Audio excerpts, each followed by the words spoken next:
Magandang gabi po, Luzon, Visayas at Mindanao. Opisyal nang naghain ng diplomatic protest ang Department of Foreign Affairs sa China. Ang ipinoprotesta ang AI-generated video ng isang pahayagan sa China kung saan ang mga Pilipino tila ginawang unggoy. Racist yan ayon sa Philippine Coast Guard. Sabi naman ng National Security Agency, ang nararapat ay respetuhin ng China ang international law. At yan po ang tinutukan ni Rafi Tima.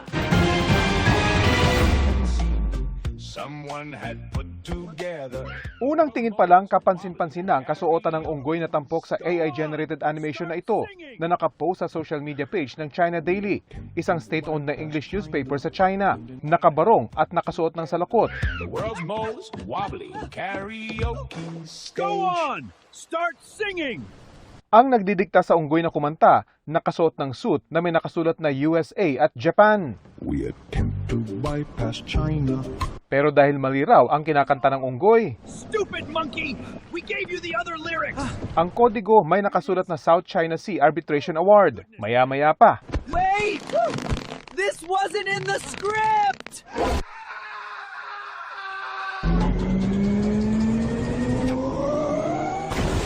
ang unggoy na winater cannon nagpalutang-lutang na lang sa dagat at kinausap ng balyena sa basurang papel na hawak nito.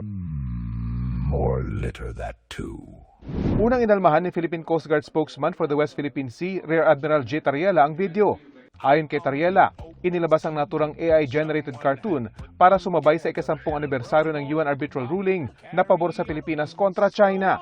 There's no denying na Pilipino talaga yung pinuportray nila doon eh. Kasi nakabarong Tagalog, may karaoke, tapos ang pinag-uusapan dito ang script daw ng 2016 Arbitral Award. Ayon kay Tariela, matinding racism ang ipinapakita sa cartoon. Ang pagkakaintindi ko dito, ang baba ng tingin ng Chinese government sa atin. And para sa akin, ang ikumpara, ang physical features natin as unggoy is napaka-racist. No? Walang puwang na ito sa ugnayan natin ngayon sa modernong panahon. Ang China Daily ay isang state-owned and operated na media entity sa China.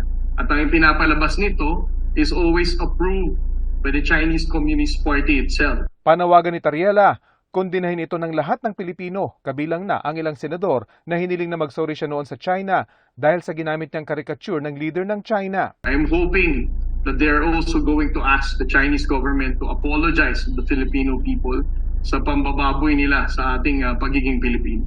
Naghain na ng diplomatic protest ang Department of Foreign Affairs. Direkta ring inireklamo ang issue kay Chinese Ambassador to the Philippines, Jing Quan. Sumunod na rin ang Embahada ng Pilipinas sa Editor-in-Chief ng China Daily para tanggalin ang anilay demeaning, dehumanizing at racist depiction ng mga Pilipino. Ayon naman kay Defense Secretary Gilberto Teodoro, ang pangungutya sa 2016 Arbitral Award at ang anyay glorification ng video sa karahasan laban sa mga Pilipino at mga sundalo nito ay nagpapakita lang ng kawalan ng moralidad at talino ng anyay propaganda machine ng China. Para naman kay Attorney J. Batong Bakal ng University of the Philippines Institute for Maritime Affairs and Law of the Sea, insecure lang ang China na makita ng buong mundo na talagang Pilipinas ang nasa tama, kaya nila ginagawa ang mga ganitong propaganda. Kaya naman po kasi sila kumbaga nagpapalakas ng kanilang mga taktika na ganito. Palagay ko kasi nakikita nila na una hindi nga tayo tinatalaban ng mga estilo nila. No? Style nila bulok kasi. Nanawagan din si National Security Council Secretary Eduardo Oban Jr. sa China na iwasan ang paggamit ng anilay state-sponsored propaganda para mangmaliit ng sinumang tao.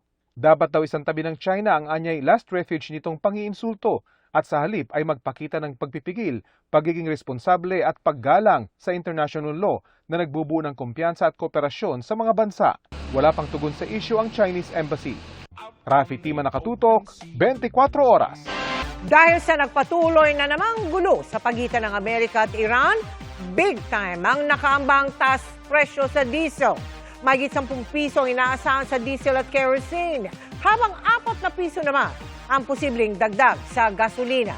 At ayon sa Department of Energy, posible pa yang tumaas pagkatapos ng trading day ngayong araw. Nagbabalik si Rafi Tima.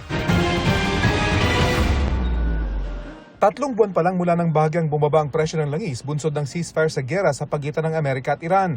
Pero ayon sa Department of Energy, maghanda sa muling pagsipa sa presyo ng produktong petrolyo sa susunod na linggo. Ang inaasahan natin, kahit 4 na araw pa lang ang dumadaan dun sa trading prices na compute natin, ang gasolina will range an increase of 3 to 4 pesos per liter.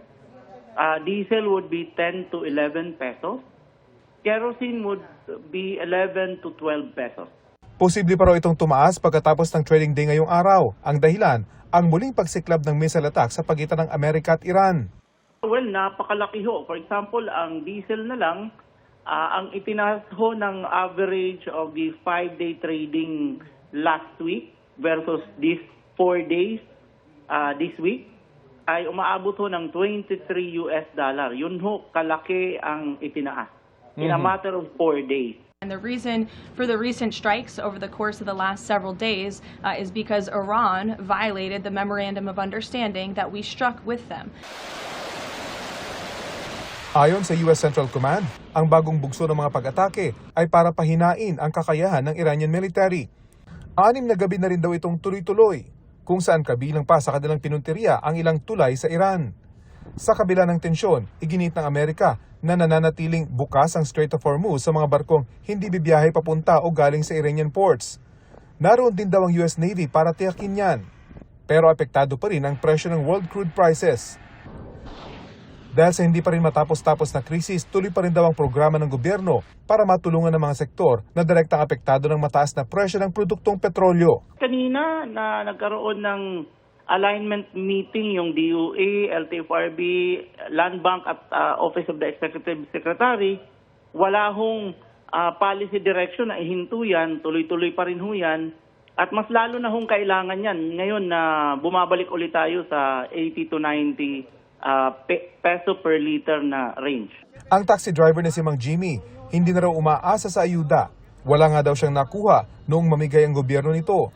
Sa linggong nasa 70 piso pa lang ang kada litro ng gasolina, hirap na raw siyang magbayad ng boundary sa kanyang taxi. Paano na lang daw pag tumaas pa ito sa susunod na linggo? Sa pagtaas ng gasolina, pati kami hindi na nakaka-boundary, minsan 2 beses sa 1 linggo lang nakaka-boundary. Magkano na yun ang nauwi niyo sa pamilya? Ay, nauwi sa pamilya na lang 300 kasi kumakain pa kami sa labas. Kaya nangyayari, parang hindi na kayang bumuhay ng pamilya. Bukod sa mga driver sa bansa na lubhang apektado ng kaguluhan sa Middle East, mahigit 3,000 Filipino seafarers ang direktang apektado ng hindi pa rin matapos-tapos na gulo sa pagitan ng Amerika at Iran. Ayon kay Migrant Worker Secretary Hans Kakdak, wala naman sa panganib ang mga ito pero hindi lang makaalis ng Persian Gulf. Rafi Tima, nakatutok, 24 oras. Abiso po sa mga biyahero, lalo sa mga magmamaneho ng sasakyan ngayong weekend, siguruhing nasa kondisyon ang sasakyan at ang sarili. Sa nangyaring karambola sa EDSA, isa sa tinitignang mitya, ang SUV driver na nakainom umano. Ang isa sa kanyang mga sakay, pumanaw, habang may 7 iba pa na sugatan. At nakatutok si James Agustin. Maluwag ang daloy ng mga sasakyan sa bahaging ito ng EDSA Oliveros Drive sa Quezon City kaninang pasado alas 5 ng umaga. Nang biglang sumulpot ang nakatagilid na SUV, umikot ito at napaatras pa. Sa lakas ng impact, tumilapon ng mga sakay ng 2 motorsiklo na tinamaan ng SUV. Damay pati ang isang taxi. Natuklap ang bubong at nabasag ang windshield ng SUV. Nabangga nito ang 4 na sasakyan. Maliban sa 2 motorsiklo at taxi na nakuna sa CCTV, unang nasalpok ang isang pickup. Ayon sa driver ng pickup, ilang beses nagpaikot-ikot ang SUV. Pagtumbok niya sa pickup ko, nakita ko talaga, tumawag talaga siya. Umikot siya, pag-ikot niya, dito na siya na yung mga motor, tapos yung taxi yung sinagi niya. Buti na lang, pag sapol niya sa akin, nagka-brake ko agad. Kasi kung di ko nakasapol, o di ko nakabrake, doon siya sa ibabaw ng pickup ko. Ang lakas yung takbo, talon niya. Yan din na lumalabas sa investigasyon ng QCPD Traffic Sector 1. Itong SUV bumangga sa likod ng pickup hanggang sa nawala siya ng kontrol hanggang sa nabangga na niya yung 2 motorsiklo at ang isang taxi. Isinugod sa ospital ang 8 nasugatan sa insidente. Kabilang na ang 3 sakay ng SUV, ang taxi driver at 4 na sakay ng 2 motorsiklo. Yung mga biktima natin or yung mga ibang pasahero, driver, nagtamo sila ng mga gas-gas sa kanilang mga katawan. Pero yung isang sakay ng SUV, ang tinitignan natin dahil medyo critical ang kanyang kalagayan. Pero kaninang bandang alas 11 ng umaga, pumanaw ang isa sa mga sakay ng SUV ayon sa pulisya. Iniimbestigahan ng QCPD kung nakainom ang driver ng SUV na nagpapagaling pa sa ospital. Base sa investigasyon namin at sa investigador ko, may mga indikasyon na nakainom yung driver ng SUV. Pero sa ngayon, magre-request pa rin tayo sa Land Transportation Office ng ABATES para masigurado natin na kung talaga nakainom yung driver ng SUV. Alcoholic breath analyzer. Maagang nagdulot ng traffic sa northbound lane ng EDSA Balintawak ang aksidente na nasakop ang 2 lane ng kalsada. Umabot ang tail end ng traffic sa Dario Bridge. Mag-alas 6:30 ng umaga nang maigilid ang mga sasakyan na nasangkot sa aksidente. James Agustin, Nakatutok, 24 Oras. Mga kapuso, iniwan ng walang paalam at makakain ang 3 menor de edad na magkakapatid kabilang ang 8 buwang gulang sa kanilang bahay sa Pililla, Rizal. Sinagip sila ng mga otoridad at nakasamang muli ang kanilang kuya na naglayas umano dahil sinasaktan ng kanilang tatay. Nakatutok si Bam Alegre. Narescue na ng Barangay Bagong Bayan na nag-viral na 3 magkakapatid na inabandona umano ng mga magulang sa kanilang inuupahang bahay. Ayon sa mga otoridad, 2 araw nang iniwan na walang makain ang babaeng 8 years old, lalaking 6 years old na may kapansanan at sanggol na 8 months old. Nakahiga po siya sir sa kama, yung isa, hindi, may kapansanan po yung isa naman po ay dapat po sa flooring. Sa kagustuhan po ng ating mga MSW, tinulungan po kami. May nagmamagandang loob lang daw ng mga kapitbahay na nagbibigay ng pagkain sa kanila. Ang mga kapitbahay din na nag-post sa sitwasyon ng mga bata kaya naipagbigay alam ito sa mga otoridad. Pansamantala silang nasa barangay sa pangangalaga ng mga municipal social worker. Ayon sa kwento ng 8-year-old na babae, tulog daw sila nang umalis ang kanilang nanay at tatay. Ang sagot lang po sa amin ng batang babae po sir ay hindi rin po nila alam kung bakit sila iniwanan. Sa mga report po sa amin, sir, yung basta na lang daw po iniwanan ng magulang yan na walang pasabi. Dito sa barangay, nag-reunite ang 3 at ang kanilang kuya na 14 years old na naglaya sa bahay dahil sinasaktan daw ng ama ayon sa babaeng 8 years old. Pinapahanap na ng lokal na pamahalaan ng mga magulang. Hindi patukoy ang dahilan kung bakit inabandona ang mga bata. Sabi nga inabandona nga raw po ng magulang, kami naman pong mga BPSO, pag ganyan pong kailangan ng tulong, kami po hindi po nagpapatumpik-tumpik. Ang kuwan po namin, purpose po sa aming trabaho ay pakatulong. Bam Alegre, Nakatutok, 24 Oras. Nasa preliminary investigation na ang Ombudsman kaugnay sa reklamong obstruction of justice laban kina Senador Alan Peter Cayetano, Senador Robin Padilla at dating Senate Sergeant at Arms Mau Aplasca. Sa 3, tanging si Padilla lang daw ang nang-isnab sa inihinging counter-affidavit ng Ombudsman. Nakatutok si Joseph Moro. Sa pagdinig ng Senate Impeachment Court nitong Miyerkules, idinaing ni Senador Robin Padilla ang tila panggigipit umano sa ilan sa kanila. Hindi ko po alam kung ito ba ay eksakto lang na nangyayari o ito po ba ay sinasadya. Katulad po ng pagkakakulong ng ating 2 senator judge na si Senator Jinggoy Estrada at si Senator Rodante Marcoleta. At ang kagiyat pong pagdating ng aming mga masasabing galing sa Ombudsman, sa akin, at kay Senator Alan Peter Cayetano. Walang binanggit si Padilla kung ano ang natanggap nila ni Cayetano galing sa Ombudsman. Pero may iniimbestigang reklamo ang Ombudsman na inihain ng Grupong Tindig Pilipinas para sa obstruction of justice laban kay Cayetano, Padilla at dating Senate Sergeant at Arms Mau Aplasca. Dahil sa umunoy pagharang nila ng pagpapatupad ng arrest warrant ng International Criminal Court at pagpapatakas kay Senador Ronald Bato de la Rosa. Nasa preliminary investigation na ang reklamo o panahon kung saan tinitingnan ng Ombudsman kung may kasong maihahain sa korte laban kina Cayetano. Humingi na ng counter-affidavit o tugon ng Ombudsman sa 3. Ayon kay Ombudsman Crispin Remulla, naghain na ng kanyang tugon si Cayetano na kinumpirma ng mga abogado nito na isinumite ng July 8. Humingi naman ang palugit si Aplaska pero nakapagsumite na rin daw ito ng kanyang panig noong July 9 ayon sa kanyang abogado. Pero ayon kay Remulla, hindi pa rin daw nagsumite ng kanyang tugon si Padilla. Tapos na ang 15 araw na palugit para rito. Surprisingly, one person has chosen to ignore the Ombudsman's order. That's Senator Robin Padilla. Maybe he will just adopt the arguments of his of the persons who are charged with him. That's the best he can do. Ayon kay Ombudsman Jesus Crispin Remulla, kung hindi magsusumite ng kanyang panig si Senador Robin Padilla, ay re-resolbahin nila ang reklamo ng hindi makakasama ang depensa ng senador. He chooses to ignore the Ombudsman, then so be it. Wala siyang defense. He can choose to waive everything. It looks like he has chosen to waive it. I don't know if he's being given any legal advice. Hinihingan pa namin ng panig si Padilla. Kung matanggap na ng Ombudsman ang panig ng mga inireklamo, ay may tuturing ng submitted for resolution o re-resolbahin na ng Ombudsman ang reklamo. Wala namang binigay na petsa si Remulla kung kailan ito matatapos at maihahain sa korte kung may kaso nga. Itinanggi naman ni Remulla na ginigipit nila sina Cayetano at Padilla. That's the way it is. Lahat naman tinatamaan dito. Wala namang sinisino to. Joseph Morong, Nakatutok 24 Oras. Isa pang suspect sa pagpatay sa American marine biologist na si Kent Carpenter ang sumuko sa pulisya kaninang umaga. Ayon sa pulisya, siya si alias Eden na nagsilbi umanong lookout at kasama rin sa mga nanloob sa bahay ni Carpenter sa Negros Oriental. Dahil dito, naging malinaw sa pulisya na hindi lang pala 4, kundi 5 ang sangkot sa krimen.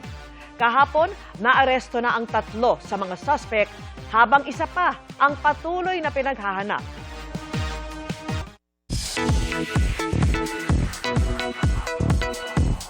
Happy Friday, chikahan mga kapuso! Puksaan malala sa Task Force Firewall dahil sa hinahangaang fight scene ni Cheska Fausto at Kylie Padilla. Intense din ang confrontation scene with Luis Hontiveros na si Kylie ang isa sa mga nagsulat. Makichika kay Aubrey Carampel. Come on, Isa. Stop being so dramatic. It was all fun and games. Fun and games? Malandi ka!